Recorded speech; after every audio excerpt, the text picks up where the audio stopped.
ಆತ್ಮೀಯ H60 news ಅರ್ಥಾತ್ ಸೀತಾರಾಮ್ ನ್ಯೂಸದ ವೀಕ್ಷಕರೇ, ನಾನು ನಿಮ್ಮವ ಎಂ ಆಯುಧ ಮಲ್ಲಪ್ಪ ಜೊತೆ ಅವರು.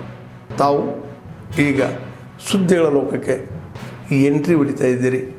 ಈ ಸುದ್ದಿಗಳನ್ನು ಪ್ರತಿಯೊಂದು ನೋಡೋ ಜೊತೆಗೆ ನಿಮ್ಮ ಅಭಿಪ್ರಾಯಗಳನ್ನು ಹಚ್ತಾ ಇರಿ. ಯಾಕಂದರೆ ಈ ಸುದ್ದಿಗಳು ನಿಮಗಾಗಿ, ನಿಮ್ಮ ಬದುಕಿಗಾಗಿ, ನಿಮ್ಮ ವೈಚಾರಿಕೆಗಾಗಿ, ನಿಮ್ಮ ತಿಳುವಳಿಕೆಗಾಗಿಯೂ ನಿಮಗೂ ಗೊತ್ತು.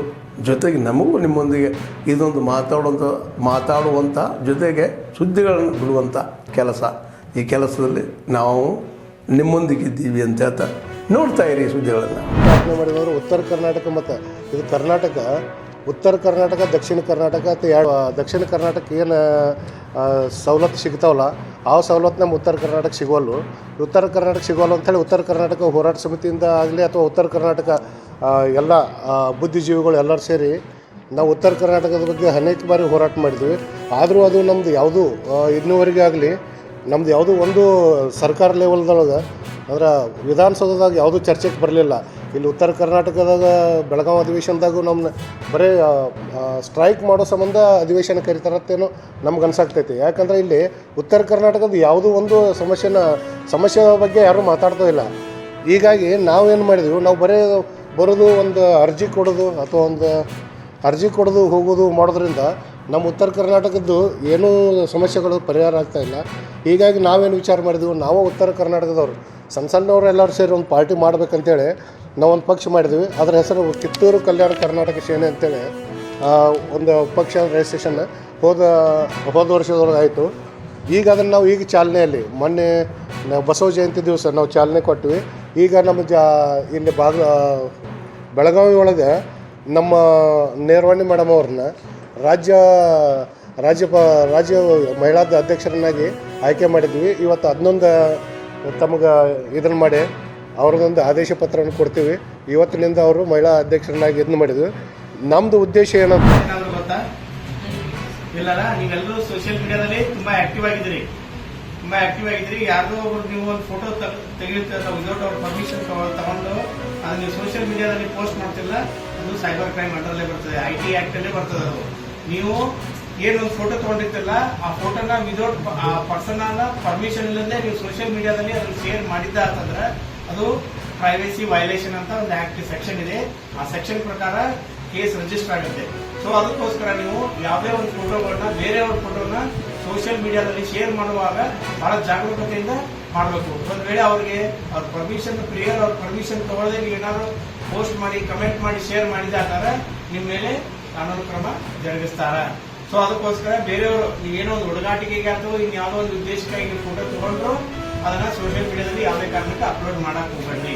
ನೀವು ಒಂದು ಮೆಮೇಜ್ ಮಾಡೋದಾಗ್ಲಿ, ಅದು ಕಮೆಂಟ್ ಮಾಡೋದಾಗ್ಲಿ, ಅದಕ್ಕೆ ಗಿಬ್ಲಿ ಫೋಟೋ ಮಾಡೋದಾಗ್ಲಿ, ಇನ್ನೇನೇನೋ ಮಾಡೋಕೆ ಸ್ಟಾರ್ಟ್ ಮಾಡ್ತಿಲ್ಲ, ಅದು ಮಾಡಿದ್ರೆ ಇದು ಬೇರೆಯವರಿಗೆ ಮಾನಸಿಕವಾಗಿ ಹಾನಿಯಾಗಿ ಅವ್ರೇನಾದ್ರು ಬಂದು ಸೈಬರ್ ಕ್ರೈಮ್ ಪೊಲೀಸರಲ್ಲಿ ಕಂಪ್ಲೇಂಟ್ ಕೊಟ್ಟಿದ್ದೆ ಅಂತಂದ್ರೆ ಯಾರು ಅದಕ್ಕೆ ಅಕೌಂಟ್ ಕ್ರಿಯೇಟ್ ಮಾಡಿ ಅದರಲ್ಲಿ ಪೋಸ್ಟ್ ಮಾಡಿದಾರ ಅವ್ರ ಮೇಲೆ ಕಾನೂನು ಕ್ರಮ ಜರುಗಿಸಲಾಗುವುದು. ಸೊ ಅದಕ್ಕೋಸ್ಕರ ನೀವು ಸೋಷಿಯಲ್ ಮೀಡಿಯಾನ ಬಳಸುವಾಗ ಬಹಳ ಜಾಗರೂಕತೆಯಿಂದ ಇರಬೇಕು. ಇವತ್ತಿನ ಮೊದಲನೇ ಸೆಷನ್ ಸ್ಟಾರ್ಟ್ ಮಾಡೋದಕ್ಕಿಂತ ಮುಂಚೆ ನಮ್ಮ ಭಾಷೆನೇ ಮಾತಾಡಿರ್ತಾರೆ. ಈಗ ನಾವು ಎದಕ್ಕೆ ಬಂದಿವಪ್ಪ ಅಂದ್ರೆ ನಾವು ಸೈಬರ್ ಕ್ರೈಮ್ ಪೊಲೀಸ್ ಸ್ಟೇಷನಿಂದ ಬಂದಿದ್ದೆವು.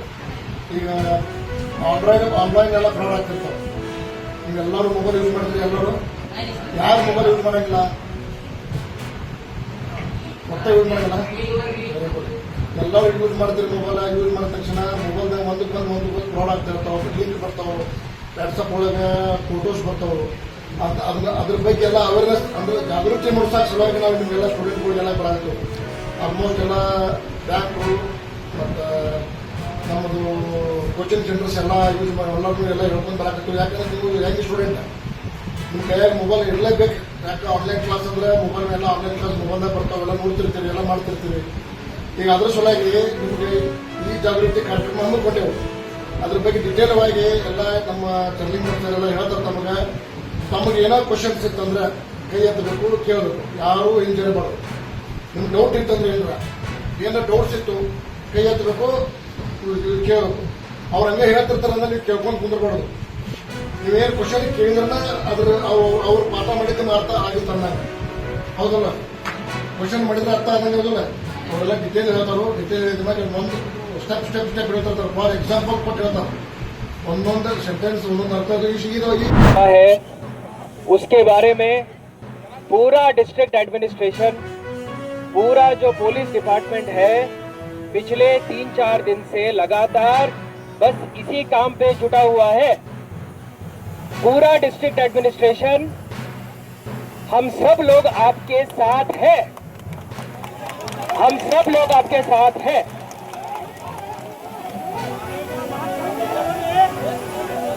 पिछले 2 दिन के अंदर, पिछले 2 दिन के अंदर जो 3 लोग, जो 4 लोग, सभी लोग प्लीज मेरी आवाज सुन सकते हैं तो आप मेरी बात सुने.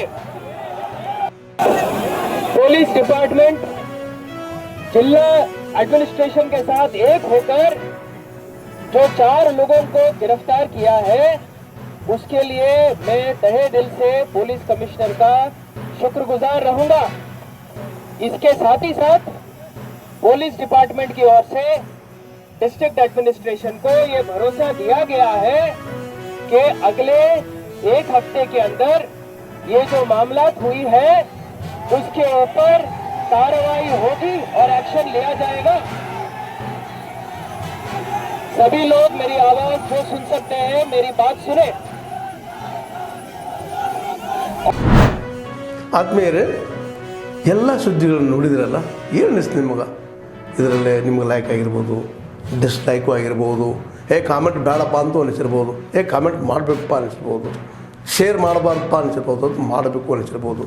ಏನಾದರೂ ಆಗಲಿ ಶೇರ್ ಮಾಡ್ತಾಯಿರಿ, ಈ ನ್ಯೂಸ್ಗಳನ್ನ ಹಂಚ್ತಾ ಇರಿ, ಜೊತೆಗೆ ಇದಕ್ಕೆ ಸಬ್ಸ್ಕ್ರೈಬ್ ಆಗ್ತಾಯಿರಿ ಅಂತ ಹೇಳ್ತಾ H16 ನ್ಯೂಸ್ ಅರ್ಥಾತ್ ಹೇ ಸೀತಾರಾಮ್, ಇದು ಸತ್ಯದ ಕೈಗೆ ನಡಿ. ವಂದನೆಗಳು.